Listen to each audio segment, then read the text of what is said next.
এই মেয়েকে কড়া শাস্তি দিতে হবে, না হলে কিন্তু আমি বলে দিলাম। আগে আপনি আমার কথার উত্তর দিন স্যার। যে রাধে সে কি চুল বাঁধে? বাঁধে তো। আবার আবার মুখে মুখে তর্ক করছো তুমি। আচ্ছা আচ্ছা, দুজনে চুপ করুন, আমাকে বলতে দিন। আমি বলছি না না না না, কেন কেন কেন?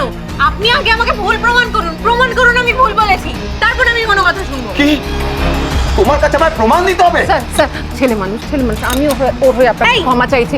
আমি ছেলে মানুষ নই। আর ছেলে মানুষ মানেটা কি? আপনিও যদি ছেলে মানুষ বড় মানুষ করে তাহলে এই শেয়ালগুলো কেন করবে না বলুন তো? দেখলেন স্যার, দেখলেন আবার সেই এক কথা বলছে। সাইলেন্স।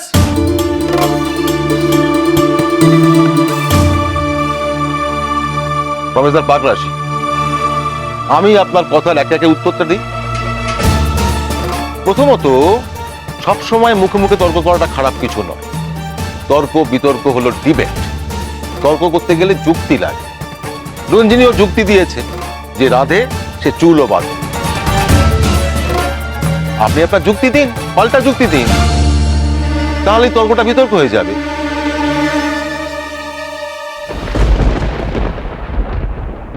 আমাকে যুক্তি দিতে হবে? আমাকে স্যার?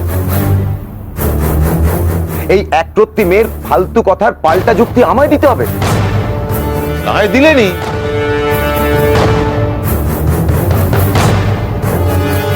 কি হবে এবার? বেশ, দিচ্ছি যুক্তি।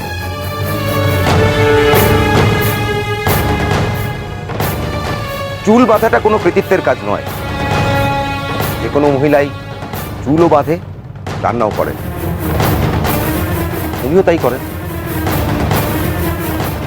আমাদের বাড়ির যে কোনো মহিলাই তাই করে। ইনফ্যাক্ট খোলা চুলে কেউ রান্নাই করেন না। অতএব যে রাধে সে চুলও বাঁধে। তাহলে এই প্রবাদটা বলে কিসের এত কৃতিত্ব জাহির হলো স্যার? বলবি মানে রঞ্জিনী, এবার তুমি তোমার যুক্তি দাও। বল, এবার তোর পালা। বল বল বল। এই দিঙ্কি ম্যাডাম, ছেড়ে দাও ছেড়ে দাও। এই প্রবাদে যদি কাজ না হয় আমি নতুন প্রবাদ তৈরি করব। কি? তুমি তৈরি করবে নতুন প্রবাদ? বেশ, কি প্রবাদ শুনি? যে রাধে সে একদিন মেটাবে শিক্ষার খিদে। অথবা অথবা যে রাধে সে কোণঠাসা হবে না বিরোধে। কিংবা যে রাধে শামিল সে সব প্রতিবাদে। কিংবা যে রাধে হারে না সে শত অপবাদে। কিংবা যে রাধে ঘরের কোণেতে সে মরবে না কেঁদে। যে রাধে ভয় পেয়ে পিছবে না হাজার বিপদে। যে রাধে জিতে যাবে একদিন জেতবার জেতে।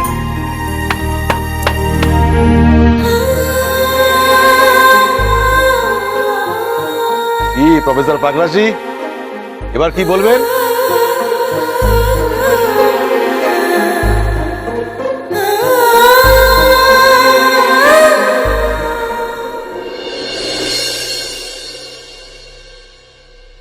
উফ টিপু, তোর না বয়সটাই বেড়েছে, বুদ্ধিটা এখনো বাড়েনি।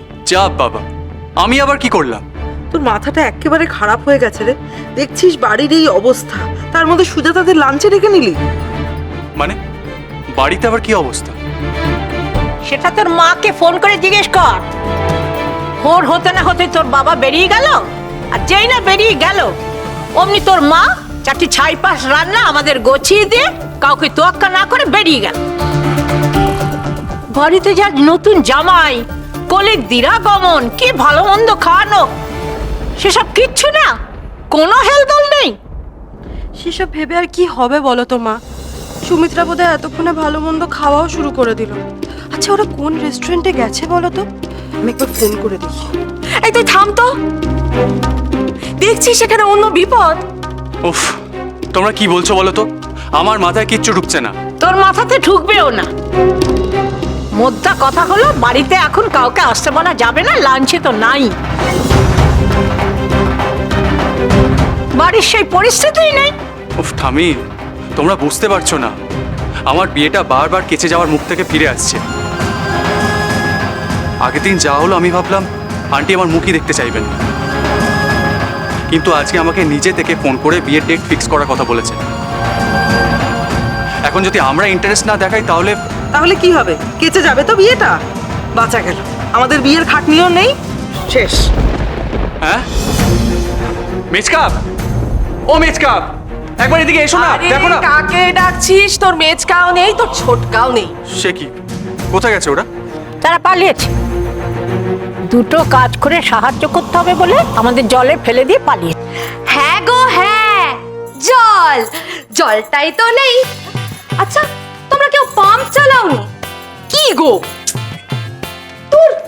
পাম্প চালাবে না? সে কি, তোমরা কেউ পাম্প চালাওনি? আমাকে দেখুন স্নান করে রেডি হতে হবে। আরে আমিও তো ভাবলাম ফ্রেশ হব। ও মা, কি গো মেজে বৌমা, পাম্প চালাও নি? হ্যাঁ পাম্প? পলা, কি রে, তুই পাম্প চালাসনি কেন এতক্ষণ? আমি হ্যাঁ, আমি চালাবো পাম্প? মানে আমরা চালাবো পাম্প? কেন? এত লেখাপড়া শিখেছি কি পাম্প চালাবার জন্য? হ্যাঁ রে কাজল, পাম্প কখন চালানো হবে, কখন বন্ধ করা হবে, এই কাজটা কার? তোর আর বড় বৌদির? তোদের যোগ্যতাই তো ওই।